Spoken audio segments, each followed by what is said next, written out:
நமச்சிவாய என்பதை எடுத்து நோக்கும் போது நா என்பது மறைப்பு சக்தியையும், அதாவது நமக்கு அடுத்த நிமிடம் என்ன நடக்கும் என்று தெரியாததை குறிக்கும்.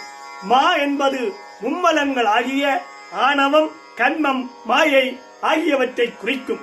சி என்றால் சிவபெருமானையும், வா என்றால் ஆதிபராசக்தியையும், யா என்பது உயிர், அதாவது ஆன்மாவையும் குறிக்கும்.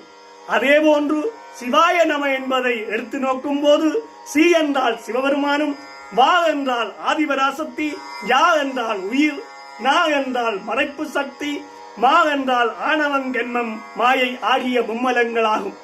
மாணிக்க வாசகருக்கு இறைவனால் கொடுக்கப்பட்ட மந்திரம் சிவாய நம.